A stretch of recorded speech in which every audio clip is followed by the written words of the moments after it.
नमस्कार, स्वागत है आपका हमारी कहानी में। सुबह के 10 बज रहे थे। दीक्षिता विला में एक अलग ही शांति पसरी हुई थी। एक औरत घर के हर कौन एक कमरे में जाकर सबको आरती दे रही थी। आरती के साथ वह भगवान के प्रसाद भी उन्हें दे रही थी। चलते हुए वह एक कमरे के बाहर दरवाजे पर दस्तक देती है। दस्तक देते हुए वह औरत अंदर आवाज़ देती है, हीर। उनके 3-4 बार आवाज़ देने पर भी अंदर से कोई आवाज़ नहीं आती और ना ही दरवाज़ा खुलता है। काफ़ी देर तक वह आवाज़ देती रहती है। एकदम से ही दरवाज़ा खुल जाता है और एक खूबसूरत सी लड़की कमरे के बाहर आती है। उसे देखकर ऐसा लग रहा था जैसे वह अब भी सोई हुई है। उसकी आंखें अब तक बंद थीं। वह नींद से भरी हुई अलसाई आवाज़ में कहती है, क्या माँ, आप मुझे इतनी जल्दी सुबह सुबह क्यों उठा देती हैं? उसके पास खड़ी उसकी माँ हिमांशी दीक्षिता उसे भौं चढ़ाकर देखती हैं। हिमांशी हीर से कहती हैं, मैडम साहिबा 10 बज चुके हैं। सुबह होकर कब का पार हो चुका है और महारानी आपके यहाँ तो आंखें ही नहीं खुल रही हैं। हीर अपने मुंह को बिगाड़ लेती है। वैसे तो वह हमेशा लेट ही उठती है। उसके उठने का कोई समय नहीं था। हीर उबासी लेते हुए कहती है, 10 बजे भी तो सुबह ही होती है माँ। इतना बोलकर वह आरती लेने के लिए अपने हाथ बढ़ाती है, पर वह आरती ले पाती उससे पहले हिमांशी उन्हें रोक लेती है। हिमांशी आरती की थाली को पीछे कर लेती है। हिमांशी हीर को घूरते हुए कहती है, पहले फ्रेश हो जाइए, मैं नीचे आपका इंतजार कर रही हूँ। हीर मुंह बनाते हुए ठीक है कहकर अंदर चली जाती है। हिमांशी हीर को देखते हुए खुद से बड़बड़ाती है, ये लड़की दिन ब दिन आलसी होती जा रही है, कुछ करना पड़ेगा इसका। हिमांशी अब अपनी बेटी के बारे में बोलते बोलते नीचे की ओर चली जाती हैं। माँ हमेशा ही अपने बच्चों का शिकायत करती ही रहती है, चाहे कोई जितना भी अच्छा हो, पर यह भी था कि माँ अपने बच्चों की तारीफ भी उसी तरह से किया करती है। हिमांशी नीचे जाती है तो उसकी नज़र डाइनिंग टेबल के सामने खड़ा होकर नाश्ता कर रहे अपने बेटे पर पड़ती है। उन्हें देखते ही हिमांशी कहती है, अभय, आराम से बैठकर खाइए, आपके नाश्ते को कोई छीन कर नहीं ले जा रहा है। बोलते हुए वह उसके पास आ चुकी थी। अभय अपनी माँ के गाल खींचते हुए कहता है, अभी 5 मिनट में एक मीटिंग है मेरी माँ। अभय की हमेशा से एक आदत थी, वह ये था कि वह अपनी माँ के गाल को हमेशा ही खींचा करता था। अभय खाने के बाद जल्दी से निकल जाता है। उसके जाने के कुछ देर बाद सीढ़ियों से पायल की आवाज़ आती है। इस वक्त हीर और हिमांशी सोफे पर बैठे हुए बातें कर रहे थे। जैसे ही दोनों को पायल की आवाज़ सुनाई देती है, वह दोनों ही सात सीढ़ियों की ओर देखते हैं। सामने सीढ़ियों से एक लड़की उतर कर आ रही थी। उसके लंबे बाल कमर से नीचे तक लहरा रहे थे। आगे उसके छोटे छोटे बाल थे जो उसके गाल को छू रहे थे। उसका गोरा चेहरा बिल्कुल बेदाग सा था, उसमें भी कोई दाग नहीं थे। उसमें इस वक्त का लहंगा चोली पहना हुआ था। हिमांशी जैसे ही सीढ़ियों से आती है, लड़की को देखती है तो उसके होठों पर मुस्कुराहट आ जाती है। वह खड़ी होकर कहती है, आइए बेटा। वह लड़की सीधे हिमांशी के पास जाती है। हिमांशी उसे अपने पास बैठने का इशारा करती है। वह लड़की जाकर हिमांशी के पास बैठ जाती है और हिमांशी मुस्कुराते हुए उससे कहती हैं, अपने ऊपर पौधा लगा दिए। वह लड़की हाँ में सिर हिलाती है। हिमांशी उससे बहुत ही प्यार से बात कर रही थी, इसीलिए हीर थोड़ी सी चिढ़ जाती है। वह अपनी माँ से कहती है, माँ, आपने तो कभी हमसे इतने प्यार से बात नहीं की, और इनसे तो आप ऐसे बात कर रही हैं जैसे कि हीर अपनी बात पूरी कर पाते उससे पहले ही हिमांशी कहती हैं, क्योंकि ये हमारी सबसे प्यारी बच्ची है। इतना कहते ही हिमांशी उस लड़की के सिर पर हाथ रख लेती हैं। वह लड़की उनके ऐसा करते ही मुस्कुरा उठती है। हिमांशी और हीर के बीच एक खट्टी मीठी बहस चल रही थी, जिसे वह लड़की मुस्कुराते हुए सुनने लगती है। जहाँ अंदर का माहौल खुशनुमा सा था, तो वहीं बाहर पूरी तरह से शांति पसरी हुई थी। जहाँ माली पौधों को देखने के लिए लगा हुआ था, उनकी कटाई करने में लगा हुआ था, तो वहीं दरवाजे पर खड़े एक बॉडीगार्ड और एक वॉचमैन एक दूसरे से बात करने में लगे हुए थे। उनकी बातें इतनी तेज नहीं थीं कि उस जगह की शांति को भंग कर सकें, लेकिन शांति के बीच अचानक ही एक जीप बहुत ही तेज रफ्तार में गेट को तोड़कर अंदर आती है। जो अब तक शांति फैली हुई थी, वह कहीं भंग सी हो जाती है। बॉडीगार्ड और वॉचमैन जो अब तक शांति से बात कर रहे थे, उन्हें भी अचानक ऐसा होने से झटका लगा था। जीप गेट के ऊपर से जाकर अंदर जाती है। जीप के ऐसा घुसने से बॉडीगार्ड निकलकर बाहर आते हैं। वह जीप को रोकने की कोशिश करते हैं, पर वह जीप नहीं रुकती है। वह सीधे जाकर वहीं पर रुकती है जहां उसे रुकना था। सभी बॉडीगार्ड उसके चारों ओर खड़े हो जाते हैं। वह सब जीप को ड्राइव कर रहे थे, इंसान को ही देख रहे थे। जीप में बैठा लड़का बहुत ही शांत था। देखने से तो ऐसा लग रहा था कि वह ये तूफान के आने से पहले ही शांति हो। वह लड़का जीप से अपना पैर निकाल कर पैर रखने वाले जगह पर अपना पैर रखता है। उसने एक ब्लैक जीन्स, ब्लैक शर्ट और एक ब्लैक जैकेट पहनी हुई थी। उसकी आंखों में गॉगल लगा हुआ था। देखने में वह बहुत स्मार्ट, एरोगेंट और हीरो जैसा लग रहा था। उसकी एंट्री भी बिल्कुल किसी हीरो की तरह ही हुई थी, पर दीक्षिता बिला विलेन के घर जैसा बिल्कुल भी नहीं था। फिर ऐसे अच्छे घरों में हीरो की एंट्री होने की गुंजाइश ही नहीं थी। वह लड़का अपने पैर को जमीन पर रखता है और अपना पहना हुआ गॉगल निकालकर जीप के सीट में फेंकता है। वह लड़का बहुत ही शांत से चारों तरफ देखता है। सारे बॉडीगार्ड भी उसे ही देख रहे थे। उन सभी को उसे देखकर तो कोई खतरा महसूस नहीं हो रहा था। एक बॉडीगार्ड उसे देखते हुए कहता है, कौन हो तुम? बॉडीगार्ड के सवाल करने पर लड़का कोई जवाब नहीं देता। उसके जवाब न देने से वह बॉडीगार्ड लड़के के पीछे एक बॉडीगार्ड को इशारा करता है। बॉडीगार्ड के इशारे करते ही उस लड़के के पीछे खड़ा बॉडीगार्ड आगे बढ़ता है। वह आगे बढ़कर उस लड़के के कंधे पर हाथ रखता है। उसके हाथ रखते ही उस लड़के के सिर की नस तन जाती है, जिससे साफ पता चल रहा था कि वह बहुत ही गुस्से में है, क्योंकि वो तो किसी को पता नहीं। वह लड़का अचानक ही घूमकर उस बॉडीगार्ड को एक लात मारता है। उसके ऐसा करते ही सारे बॉडीगार्ड चौकन्ने हो जाते हैं, पर वह चौकन्ने होकर हमला करने की तैयारी करते उससे पहले ही वह लड़का सभी को मार गिराता है। उसकी इतनी बॉडी थी कि वह एक झटके से किसी को भी मसल दे। वह अब तेज कदमों से बाहर चला जाता है। अब हाल पर हिमांशी और लंबे बाल वाली लड़की ही बैठी हुई थी। हीर कुछ काम से अपने कमरे में चली गई थी, इसीलिए हॉल पर बस दो ही थे। जैसे ही वह दोनों उस लड़के को देखते हैं, तो दोनों खड़े हो जाते हैं। लड़का अंदर आते हुए बॉडीगार्ड को मार गिराता जा रहा था।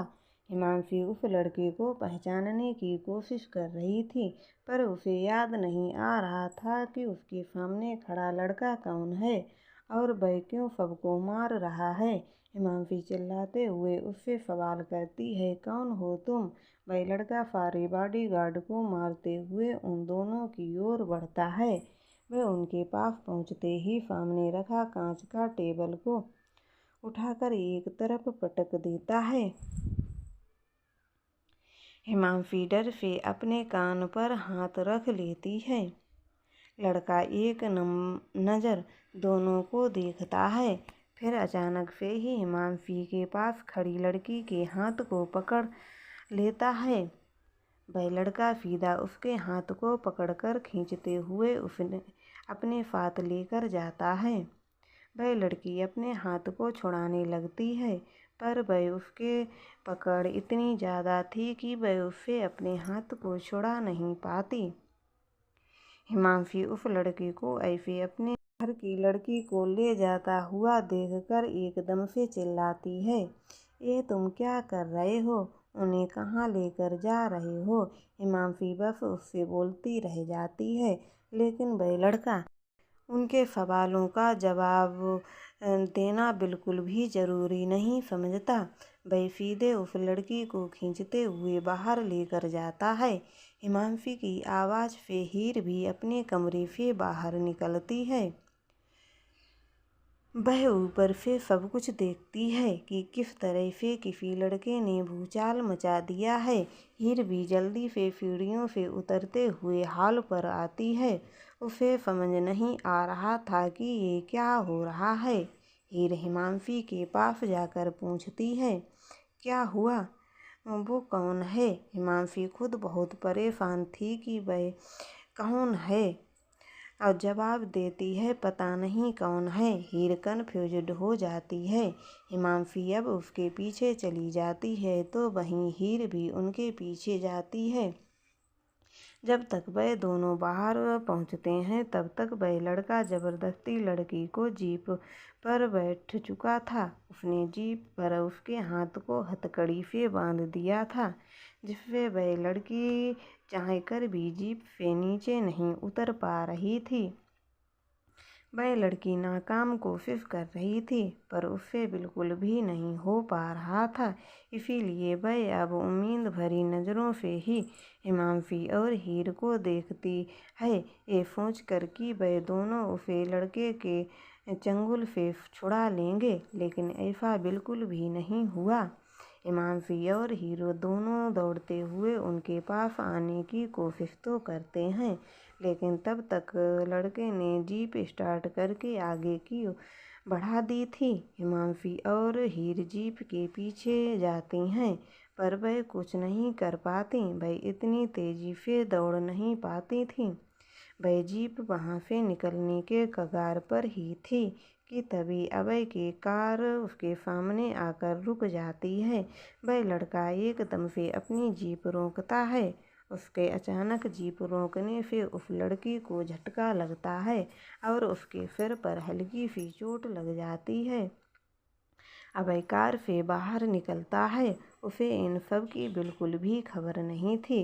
वह तो अपना एक फाइल लेने के लिए आया था, लेकिन उसे क्या पता था कि यहाँ ऐसा कुछ हो रहा होगा। अभय की नज़र सबसे पहले तो जीप पर बैठी लड़की पर पड़ती है, जिसके चेहरे को देखकर ही लग रहा था कि वह कितनी ज़्यादा डरी हुई है। अभय की नज़र अब ड्राइविंग सीट पर बैठे लड़के पर जाती है, जिसकी आंखों में देखकर ऐसा लग रहा था जैसे गुस्से से अस्तित्व दीवान, शहर के सबसे बड़े खानदान दीवान परिवार का छोटा बेटा, जो किसी की भी गलती को माफ़ नहीं करता, सजाए मौत देने की काबिलियत रखता है। अस्तित्व अगर किसी की सुनता था तो वह बस उसकी दादी थी। वह अपनी दादी के अलावा कभी किसी की ना ही सुनता था और ना ही समझता था। अगर अस्तित्व को कोई रोक सकता था तो बस उसकी दादी थी। शहर में सभी लोग अस्तित्व की दादी की बहुत ही ज़्यादा इज्जत करते थे। जहाँ उनकी दादी बुरे के साथ बुरा व्यवहार करती हैं, तो वहीं अच्छे के साथ अच्छा व्यवहार भी करती हैं। अस्तित्व का भी नेचर कुछ ऐसा ही था। वही अच्छे के साथ अच्छा है तो वहीं बुरे के साथ बहुत बुरा। गलती करने वालों को वह बिना सजा दिए कभी नहीं छोड़ता। अभय अपने सामने अस्तित्व को देखकर हैरान था। उसे बिल्कुल भी समझ नहीं आ रहा था कि अस्तित्व यहाँ क्यों आया है। अभय अस्तित्व के पास बैठी लड़की को देखता है। वह लड़की बहुत ज़्यादा डरी हुई थी और अभय को उम्मीद भरी नज़रों से ही देख रही थी। अभय जैसे ही उस लड़की की लाचारी को देखता हुआ पाता है तो उसे गुस्सा चढ़ जाता है। वह जोर से चिल्लाते हुए अपने बॉडीगार्ड को बुलाता है। बॉडीगार्ड को मार खाए ज़मीन पर पड़े हुए थे, लेकिन कुछ उठ चुके थे। अभय की आवाज़ सुनते ही वह सब अस्तित्व पर हमला करने लगते हैं। अस्तित्व गाड़ी में बैठा हुआ ही लात मारते हुए सबको गिरा देता है। अभय जब ये सब देखता है तो वह खुद अब गुस्से से उसकी ओर बढ़ने लगता है। जीप पर बैठी लड़की तो बस कभी अभय को देखती है तो कभी अस्तित्व को। अभय अस्तित्व के पास पहुंचते ही उसे खींचकर गाड़ी से निकालता है।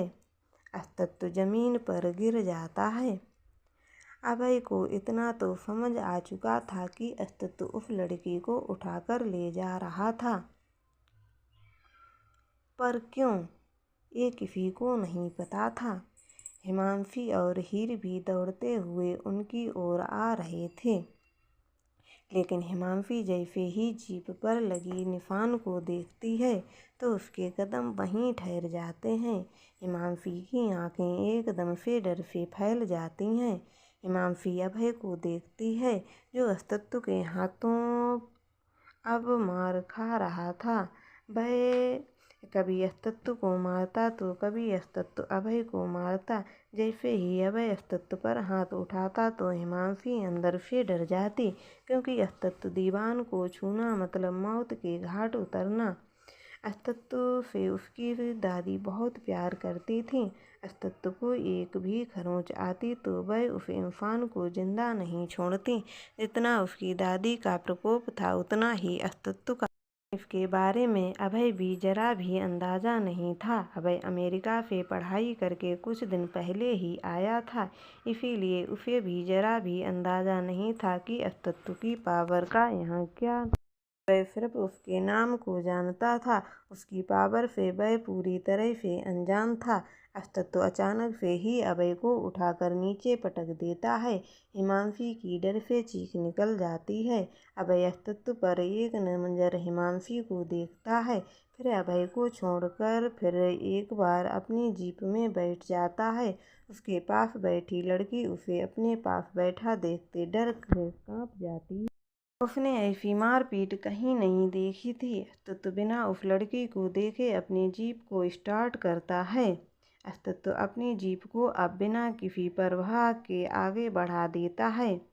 अभय की कार अब तक सामने खड़ी थी तो उस कार को बहुत जोर से टक्कर मारता है। कार को टक्कर मारता हुआ वह सीधे वहां से निकल जाता है। हिमांशी और हीर जल्दी से दौड़कर अभय के पास जाते हैं। अभय दर्द से नीचे तड़प रहा था। हिमांशी जल्दी से जमीन पर घुटनों के बल बैठ जाती है और अभय के सिर को उठाकर अपनी गोद में रख लेती है। हिमांशी फिक्र भरी आवाज़ में अभय से कहती है, उन्होंने आपको इतनी बुरी तरह से क्यों मारा? क्या आप पहले से जानते हैं? अभय उस हालात में नहीं था कि वह कुछ बोल सके। उसे काफ़ी ज़्यादा दर्द हो रहा था। अभय बस अपना सिर में हिलाता है। हिमांशी परेशान होकर दरवाजे की ओर देखकर खुद से कहती है, फिर वो सुमन को लेकर क्यों गए हैं? अस्तित्व जिस लड़की को लेकर गया था उसका लड़की का नाम सुमन अग्रवाल था। सुमन काशी की एक छोटी सी शहर से आई थी। वह लड़की यानी सुमन अभय की होने वाली पत्नी थी। उसकी शादी अभय के साथ एक हफ्ते में होने वाली थी। वह बस अभय के परिवार से मिलने आई थी। अभय से मिलने आई थी, लेकिन उसे क्या पता था कि उसे इस तरह कोई उठाकर ले जाएगा। हिमांशी के चेहरे पर सुमन के लिए फिक्र साफ साफ दिख रही थी। बहुत परेशान थी हिमांशी धीरे से बड़बड़ाती है, आखिर एक बेजुबान लड़की से इतनी क्या दुश्मनी हो सकती है। बोलते हुए वह सोच में पड़ जाती है कि वहीं दूसरी ओर अस्तित्व की जीप एक मंदिर के सामने जाकर रुकती है। अस्तित्व के अंदर सिर्फ अभय के लिए गुस्सा भरा हुआ था। अस्तित्व सुमन के हाथ की हथकड़ी को खोलता है। हथकड़ी खोलने के बाद अस्तित्व उसे जीप से नीचे उतारकर उसका हाथ पकड़ लेता है। वह सुमन को अब यहाँ से खींचते हुए लेकर जाने लगता है। अस्तित्व के बॉडीगार्ड उस मंदिर में चारों तरफ घिरे हुए थे। वह सुमन बार बार अस्तित्व से खुद को छुड़ाना चाह रही थी, लेकिन उसकी कोशिश अस्तित्व की हिम्मत के आगे फीकी पड़ रही थी।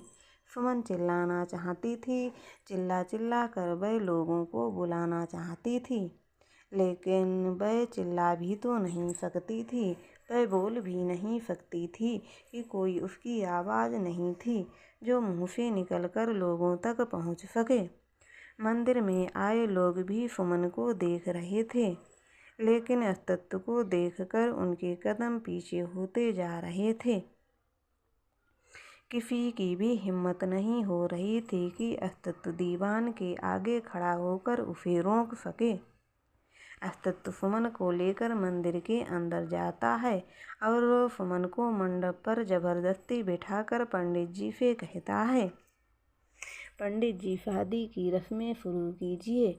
उसके इतना कहते ही पंडित जी बिना वक्त गवाए शादी की मंत्र बोलना शुरू करते हैं। वह सब दीवान परिवार को इज्जत तो देते थे, लेकिन एक खौफ भी उनके अंदर जिंदा था, जिनकी वजह से वह कुछ करने के लिए मना नहीं कर पाते थे। अब भी खुद को छुड़ाने की कोशिश कर रही थी, लेकिन बेचारी से बिल्कुल भी नहीं हो रहा था। अस्तित्व ने उसे बहुत टाइटली पकड़ा हुआ था। उसे तो सुमन के छुड़ाने पर भी कोई फर्क नहीं पड़ रहा था। पंडित जी ने रस्मों की शुरुआत कर ली थी। वह मंत्र पढ़ते हुए कहते हैं, वरमाला के लिए खड़े हो जाइए। अस्तित्व सुमन को अपने साथ वरमाला के लिए खड़ा करता है। अस्तित्व के बॉडीगार्ड में से एक आगे आकर अस्तित्व को वरमाला देते हैं। अस्तित्व तुरंत वरमाला लेकर सुमन को देता है। जब सुमन की बारी आती है तब वह अस्तित्व के उसके हाथ में वरमाला पकड़ाकर खुद पहन लेती है। इतना करते ही वह फिर सुमन के साथ मंडप पर बैठ जाता है। सुमन अपना हाथ छुड़ाते हुए अस्तित्व को देख रही थी। अस्तित्व की नज़र बिल्कुल भी सुमन पर नहीं थी। उसने शायद ही सुमन को ढंग से देखा होगा। सुमन की रोने वाली हालत हो चुकी थी। उसे अब अपने हाथ में दर्द होने लगा था। पंडित जी कुछ देर बाद दोनों को फेरों के लिए खड़ा होने को कहते हैं। फेरों के लिए खड़े हो जाइए। अस्तित्व फिर एक बार सुमन को अपने साथ जबरदस्ती खड़ा करता है। वह उसके हाथ को पकड़े उसके साथ फेरे लेने लगता है। सुमन को इसमें कोई मर्जी नहीं थी। उसकी मर्जी से जो शादी होने वाली थी वह शादी इस वक्त टूटने के कगार पर थी। ना ही तो ये 7 वचन ये अस्तित्व के साथ लेने वाली थी और ना ही वह उसे अपने जीवन साथी मानने वाली थी, पर वह सब कुछ हो रहा था जो सुमन ने सोचा भी नहीं था। वह एक ऐसे इंसान के साथ रिश्ते में बंधने जा रही थी जिसके बारे में उसे कुछ भी पता नहीं था। वह कोशिश तो बहुत कर रही थी कि उसके साथ रिश्ते में ना बंधे, लेकिन उसकी कोशिश नाकाम होती जा रही थी। अस्तित्व ने उसके साथ 7 वचनों के फेरों को पूरा कर लिया था। वह 7 वचन जो पति पत्नी 7 जन्म तक साथ रहने के लिए लेते हैं। फेरों के बाद वह सुमन को फिर एक बार अपने साथ मंडप पर बैठा देता है।